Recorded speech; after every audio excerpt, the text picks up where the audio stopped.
Well, I didn't think it could come to Halo again after my fallout with the community 3 years ago.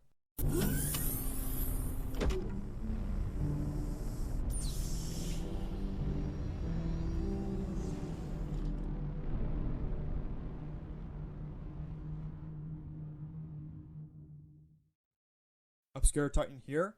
Today I want to make this video to explain my stance on Halo Infinite and why I will not be getting the game, nor Xbox Series X. We all know this game will be free to play. That's been said from the get-go. Its story cutscenes didn't sound all that interesting. It stands to reason it follows the events of a particular Halo game that shall not be named, if there was ever one to begin with. However, much of it has yet to even prove it, and it's so far not looking too great on my book. Even if it turns out to be better than, again, not to name what the game is, I would still stand by that 343's catalog hasn't been good since they started taking over the series. But my reasons for not buying Halo Infinite or the Xbox Series X has nothing to do with the game itself, although it does add to the fact. It all links to the Halo fandom, both 343 and Bungie fanboys. We all know about this fanboy flame war that's been going on since 2015, with GLL, Halo Follower, Late Night Gaming, Master Gift Collection, aka Soreborn, aka Liberal Degeneracy, Actman, etc. have all been subject to this very problem I've been having with the community itself. Much like the Smash community, Halo has scrutinized itself with an overabundance of ignorance, hatred, stupidity, and unprofessional cringe. These people do nothing but complain every day with nothing productive to do.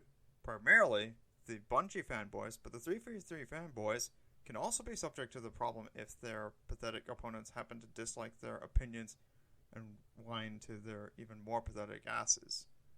This can come off as a bit of a condescending response to the Halo fandom itself, but it's arguably one of the worst fanboys I've seen. This makes Sonic's fandom look much better in comparison, especially in this new decade. What's next? Halo follower makes a conspiracy theory of Master Chief being a toaster. Meanwhile, GLL and his blue flaming shithead fanboys go apeshit about a stupid opinion that wasn't even remotely offensive to begin with. If anything, it's just unprofessional cringe, if you ask me. What I'm trying to say is, if a fandom goes too far in making itself look like a dumpster fire, you know when it should be a good time to leave. I left the Halo fandom in 2018 when I couldn't stand its condition anymore, and it's been getting worse since I left. It was already turning into a rhinoceros shit that stunk since 2015. Generally, a community shouldn't have to ruin your experience. I get that from some folks, right? But it's times like this when you should think twice before you are told to not let them ruin things for you. Because it could be a constant thing, and that's what Halo does nowadays. Anyways, that'll be all to share for now. I'm sure some of you will still buy Halo Infinite, but I sure as hell wouldn't. Thanks for watching, and don't let the GLL flaming Halo Night Gaming bedbugs bite. Take care.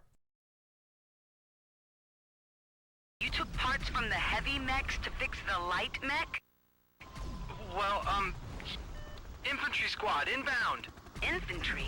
Who would want to fight a mech on foot? Looks like your lucky day, Tiger.